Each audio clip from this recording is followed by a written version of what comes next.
അപ്പൊ സംഭവം എന്താന്ന് വെച്ച് കഴിഞ്ഞാൽ കളങ്കാവൽ സിനിമ കണ്ടു. മമ്മൂട്ടിയും വിനായകനും തകർത്ത് അഭിനയിച്ചിട്ടുണ്ട്. ബാക്കിയുള്ള ഒരു മോശമാണെന്നല്ല പറയുന്നത്. മെയിനായിട്ട് ഇവരാണല്ലോ. പറഞ്ഞ പോലെ തന്നെ മമ്മൂട്ടി വില്ലനാണ്, വിനായകൻ നായകനും അതുപോലെ തന്നെയാണ്. എന്തായാലും സിനിമ തുടങ്ങുമ്പോൾ തന്നെ ആ ഒരു തമിഴ് ഒരു പാട്ടുണ്ട്. ആ ഒരു പാട്ടുമായിട്ട് തുടങ്ങി മമ്മൂക്കയെ കാണിച്ച് ബാക്കി മമ്മൂക്ക എന്തൊക്കെയാണ് ചെയ്യുന്നത് എന്നുള്ള കാര്യങ്ങളൊക്കെയാണ് കാണിക്കുന്നത്. എന്തായാലും അടിപൊളിയായിട്ട് ചെയ്തിട്ടുണ്ട്. പുള്ളിയുടെ വില്ലനീസും എല്ലാം പക്കയായിരുന്നു. മാത്രമല്ല പുള്ളിയുടെ എന്നാ പറയുന്നത് ഓരോ എക്സ്പ്രഷൻസും ഒരു രക്ഷയില്ലായിരുന്നു.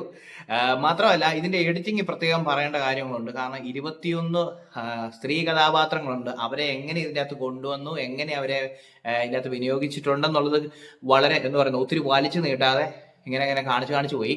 പിന്നെ ഇതൊരു ത്രില്ലർ മൂവിയാണ്. ത്രില്ലർ മൂവിയുടേതായ ഒരു വലിവ് പടത്തിനുണ്ട്.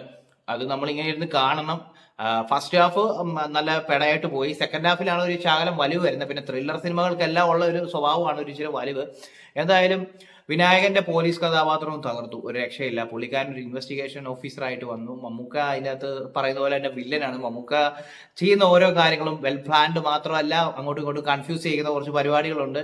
പുള്ളിയുടെ വില്ലനിസം എല്ലാം അടിപൊളിയാണ്. നമ്മൾ ഭ്രമയോഗം എന്ന സിനിമയിൽ കണ്ടിട്ടുണ്ട് പുള്ളിയുടെ ആ ഒരു എന്നാ പറയുന്നത് ക്യാരക്ടർ വില്ലനിസം പിടിക്കുന്ന അല്ലെങ്കിൽ ആ ഒരു സെറ്റപ്പിലേക്ക് വരുന്നത്. ഇതിൻ്റെ അകത്തും അതുപോലെ തന്നെ പുള്ളിക്കാരനെ ഒരിക്കലും എന്നാ പറയുന്നത് ആരും മറക്കത്തില്ല. കാരണം മറക്കത്തില്ല, അത് വേറെ കാര്യം. അയാൾ അത്രയും ഒക്കെ ചെയ്തു വെച്ചിട്ടുണ്ട്. ഇത് ഇന്ത്യ ഫുള്ള് ചർച്ച ചെയ്യും. കാരണം ഇത്രയും മെഗാസ്റ്റാർ ആയിട്ട് നിൽക്കുന്ന, ഇത്രയും സ്റ്റാർ വാല്യൂ ഉള്ള ഒരു മനുഷ്യൻ ഇതുപോലൊരു വില്ലൻ ക്യാരക്ടർ ചെയ്യണമെന്നുണ്ടെങ്കിൽ ഇത് ഉറപ്പായിട്ടും ഇത് അങ്ങ് ഇന്ത്യ ഫുള്ള് ചർച്ച ചെയ്യുന്ന ഒരു കാര്യമാണ്. അപ്പം അത്രയ്ക്കുണ്ട് ഈ സിനിമ. പറഞ്ഞ പോലെ തന്നെ കളങ്കാവൽ അടിപൊളിയാണ്, ഒരു രക്ഷയില്ല. പിന്നെ പ്രത്യേകം പറയാനുള്ളത്, സിനിമ കാണുമ്പോൾ സിനിമയ്ക്കകത്ത് ഒരു വലിവ്, അതായത് ഒരു ലാഗ് ഫീൽ ചെയ്യും. അത് സെക്കൻഡ് ഹാഫ് ഒക്കെ ആകുമ്പോഴത്തേക്ക് ഒരു ലാഗ് ഫീൽ ചെയ്യും. പക്ഷെ അത് സിനിമയ്ക്ക് എന്നാ പറയുന്നത് ത്രില്ലർ സിനിമകളുടെ എല്ലാം ഒരു സ്വഭാവമാണ്. പിന്നെ ഇതിന്റെ ബാക്ക്ഗ്രൗണ്ട് മ്യൂസിക് ആണെങ്കിലും അടിപൊളിയാണ്. എല്ലാം കൊണ്ടും കളങ്കാവൽ സൂപ്പറാണ്. ഇത് അത്യാവശ്യം നല്ല രീതിയിൽ ഓടാനുള്ള സെറ്റപ്പ് ഒക്കെ ചെയ്തു വെച്ചിട്ടുണ്ട്. മമ്മൂക്ക വ്യത്യസ്തമായ റോളുകളിൽ കൂടെ നമ്മളെ ത്രസിപ്പിച്ചുകൊണ്ടിരിക്കുകയാണ്. വിനായകനും അതുപോലെ തന്നെ. വിനായകൻ രക്ഷയില്ല. വിനായകൻ അടിപൊളിയായിട്ട് ഒതുക്കത്തോടു കൂടി ഈ ക്യാരക്ടർ വേണ്ട വിധം ചെയ്തിട്ടുണ്ട്. അപ്പം ബാക്കി അഭിനയിച്ച എല്ലാവരും ആണെങ്കിലും നന്നായിട്ട് ചെയ്തിട്ടുണ്ട്.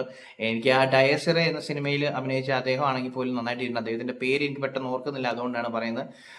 എല്ലാം കൊണ്ടും നല്ലൊരു മസ്റ്റ് വാച്ച് മൂവിയാണ് ഇൻ തിയേറ്റേഴ്സ്. തിയേറ്ററിൽ പോയി എല്ലാവരും കാണുക. മമ്മൂക്ക എന്ന പെർഫോമറിനെ എല്ലാവരും കണ്ട് വിലയിരുത്തുക. അതാണ് എനിക്ക് പറയാനുള്ള പോയിന്റ്. അപ്പൊ ശരി, എല്ലാവരും തിയേറ്ററിലോട്ട് വിട്ടു. ബൈ.